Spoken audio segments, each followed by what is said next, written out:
एक दिन मौसा जी मुझसे बोले, शिवानी तुम्हारा फिगर बिल्कुल तुम्हारी मौसी की तरह है। मुझे तुम बहुत अच्छी लगती हो। मैंने उनकी बात पर ज्यादा ध्यान नहीं दिया और मैं हंसने लगी। पर अब मौसा जी की अजीब हरकतें बढ़ती ही जा रही थी। एक रात जब घर पर कोई नहीं था तो मैं और मौसा जी अकेले बैठकर टीवी देख रहे थे। तभी मौसी जी बोले, शिवानी जब से मैं इस घर में आया हूं मैं तब से तुम्हें बहुत पसंद करता हूं। मैं तुमसे शादी करना चाहता हूं और पूरी रात तुम्हारे साथ क्रिकेट खेलना चाहता हूं। और इतना कहकर उन्होंने अपना बैड हेलो दोस्तों, आज की इस रोमांचक कहानी में आप सभी का स्वागत है। मेरा नाम शिवानी है और मेरी उम्र अभी 21 साल है। मेरी हाइट 6 फीट है और मैं दिखने में भी बहुत सुंदर हूँ। मैं अपने माता पिता की इकलौती बेटी हूँ।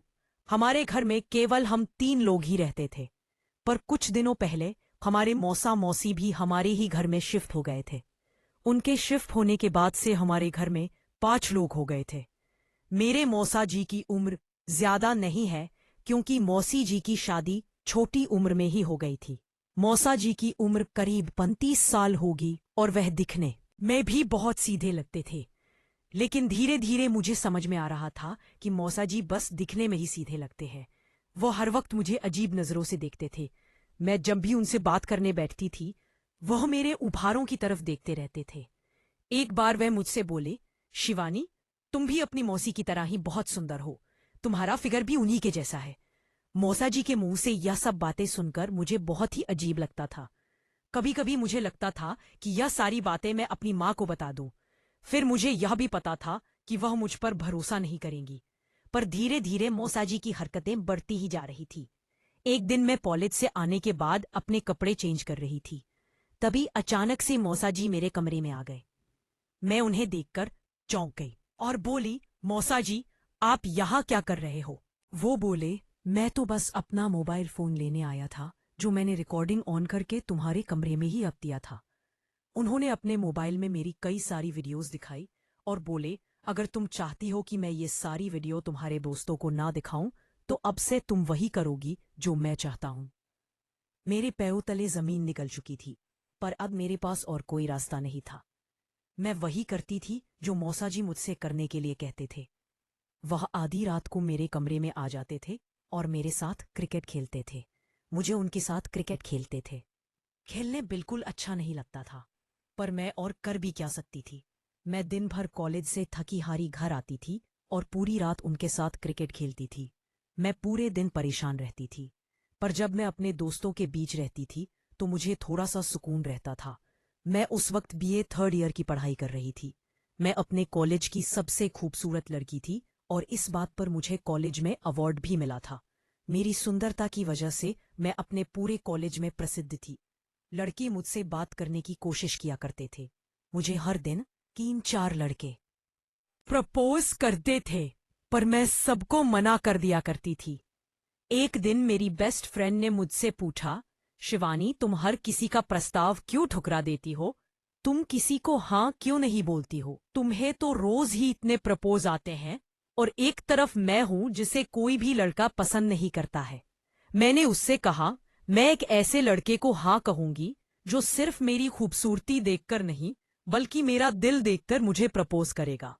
एक दिन की बात है, मैं अपने कॉलेज जल्दी पहुंच गई।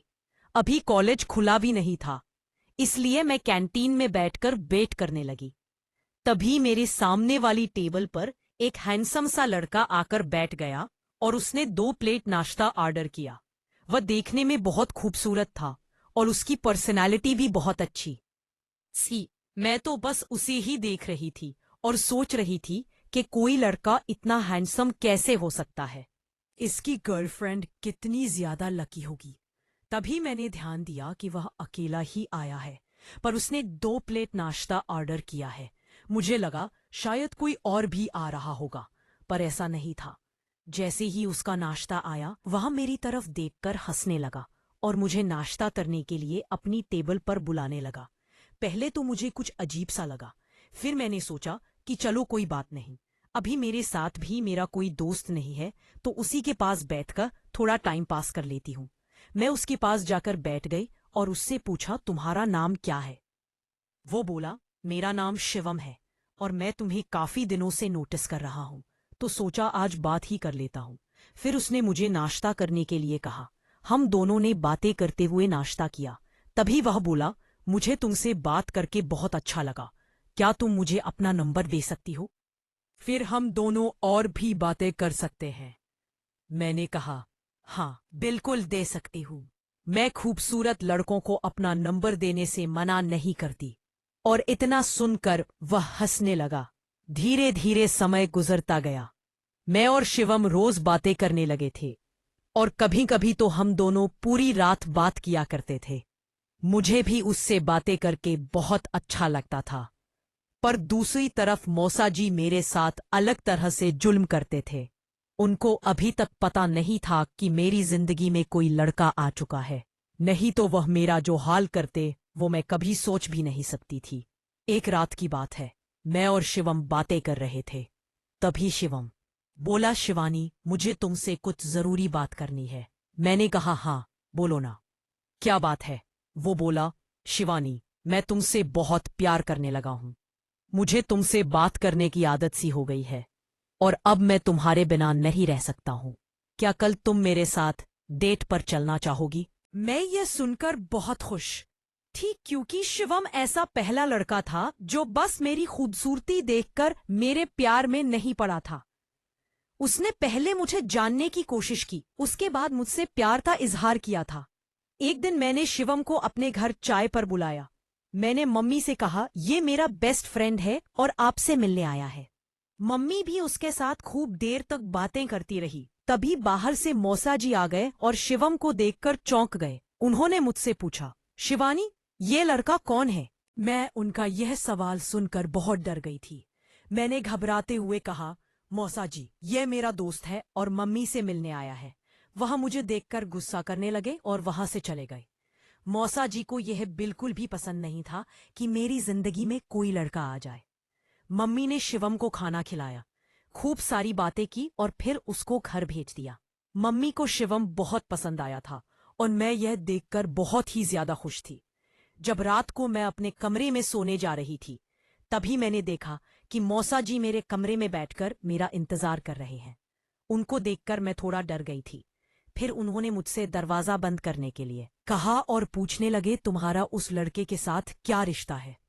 मैंने कहा, शिवम मेरा अच्छा फ्रेंड है, जैसा आप सोच रहे हैं वैसा कुछ भी नहीं है। मौसा जी मुझे आंखें दिखाते हुए बोले, अगर मुझे कुछ भी गलत लगा तो देख लेना, तुम्हारे लिए बिल्कुल भी अच्छा नहीं होगा। मुझे धमकी देकर मौसा जी कमरे से बाहर निकल गए। मैंने मौसा जी की हरकतों के बारे में आज तक कभी किसी को कुछ नहीं बताया था, क्योंकि मुझे पता था कोई मुझ पर भरोसा नहीं करेगा। पर अब मैं शिवम से कुछ भी नहीं छुपाना चाहती थी। वह एक बहुत ही अच्छा लड़का है और मैं नहीं चाहती थी कि मैं उसको किसी तरह के धोखे में रखूं। यही सब सोचकर मैंने अगले दिन शिवम को सारी बातें बता दी। शिवम यह सब सुनकर बहुत गुस्से में आ गया था। इन सब के बाद मौसा जी भी मुझ पर बहुत ध्यान देने लगे थे। मैं कितने बजे कहाँ जाती हूँ और किससे मिलती हूँ, वह इन सब बातों पर नजर रखने लगे थे। एक बार जब मैं कॉलेज से वापस आई तो मैंने देखा कि मौसा जी सोफे पर बैठकर मुझे घूर रहे हैं। उनका ऐसा रूप देखकर मुझे अचानक से घबराहट हो गई और मैं उचक उचक के चलकर अपने कमरे में चली गई। मुझको इस तरह से चलता हुआ देखकर मौसा जी को लगा कि मैं कुछ गड़बड़ करके आई हूँ। जैसे ही मैं अपने कमरे में पहुंची, उसके 5 मिनट बाद मौसा जी मेरे कमरे में आ गए। मैंने देखा कि मौसा जी आज बहुत गुस्से में हैं। मैंने उनसे पूछा, मौसा जी क्या हो गया है? वह बोले, तुम इस तरह से क्यों चल रही हो जैसे कि तुम किसी और के साथ क्रिकेट खेल कर आई हो? तुम्हें पता है ना कि मुझे ये सब नहीं पसंद है। क्या तुम चाहती हो कि मैं वह सारे वीडियो तुम्हारे दोस्तों को दिखा दूं? मैं समझ गई थी कि इस स्थिति को मुझे अपने हिसाब से ही हैंडल करना होगा। मैंने सोचा कि क्यों ना मौसा जी को भी दीवाना बना दूं, तो फिर ये मुझे इस तरह से ब्लैकमेल करना बंद कर देंगे। मैंने उन्हें जोर से अपने गले लगा लिया और फिर मेरा और मौसा जी का भी सिलसिला शुरू हो गया था। मुझे जब भी मौका मिलता था मैं मौसा जी के सामने कुछ ना कुछ नाटक करने लगती थी, ताकि उनको लगे कि मैं कुछ गड़बड़ करके आई हूं। एक दिन मैंने डिसाइड किया कि मैं इस सिलसिले को दूसरे लेवल तक ले जाऊंगी। एक दिन मौसा जी अकेले बैठकर टीवी देख रहे थे। तभी मैं सोफे पर जाकर लेट गई। मैंने ऊपर से रजाई ओढ़ रखी थी। मौसा जी भी उसी सोफे पर मेरे पैरों के पास बैठकर टीवी देख रहे थे। उनका पूरा ध्यान टीवी पर था। मैं उनका ध्यान अपने ऊपर लाना चाहती थी। इसीलिए मैंने कहा, मौसा जी, वैसे तो आप मुझे पूरे दिन घूरते रहते हो, और अब जब मैं आपके सामने लेटी हुई हूं तब आप कुछ नहीं कर रहे हो। आज आपके अंदर का जानवर कहाँ चला गया? घर पर कोई नहीं है। मैंने दरवाजा भी बंद कर दिया है, तब भी आप मुझ पर नहीं टूट रहे। इतना सुनकर मौसा जी ने टीवी बंद किया। तभी उन्हें महसूस हुआ यहां तो सच में कोई नहीं है। वह मुझसे कुछ कहना चाहते थे लेकिन कह नहीं पा रहे थे। पर मुझे उनके अंदर की आवाज निकलवानी थी, क्योंकि मैंने मौसी जी और मम्मी को दूसरे कमरे में छुपा कर रखा था। मैंने उनसे कहा, मौसा जी, आप घबराओ मत, मैं किसी को कुछ नहीं बताऊंगी। आपको जो भी कहना है आप मुझसे कह सकते हो। मौसा जी मुझसे बोले, जिस दिन से मैंने इस घर में कदम रखा है तब से मैं तुमसे प्यार करता हूं। मैं तुमसे शादी करना चाहता हूं और रात भर तुम्हारे साथ क्रिकेट का खेल खेलना चाहता हूं। मुझे पता है कि तुम्हें भी बैट बॉल का खेल बहुत ज्यादा पसंद है। मैं भी अपने बैट से तुम्हारी बॉल मारना चाहता हूं। मैंने कहा, मौसा जी, अब आप देर क्यों कर रहे हो? जल्दी से आओ, क्रिकेट खेलने की तैयारी करते हैं। जैसे ही उन्होंने बेड बाहर निकाला, मैंने तुरंत उठकर कमरे की लाइट जला दी और चिल्ला चिल्लाकर मम्मी मौसी को बुला लिया। मैंने हाथों मौसा जी को पकड़वा दिया था। अगर मैं मम्मी मौसी को सबूत नहीं देती तो मुझे पता था कि कोई भी मुझ पर भरोसा नहीं करता। मैंने मौसा जी की सच्चाई सबके सामने ला दी थी, और ये सारा प्लान मैंने और शिवम ने मिलकर बनाया था। कमेंट करके जरूर बताइएगा कि आपको ये कहानी कैसी लगी। अगर आपको ये कहानी पसंद आई हो तो इसे लाइक करें और अपने दोस्तों के साथ भी शेयर करें। आगे भी ऐसी रोमांचक कहानियों के लिए हमारे चैनल को सब्सक्राइब करें और बेल आइकन दबाना ना भूलें।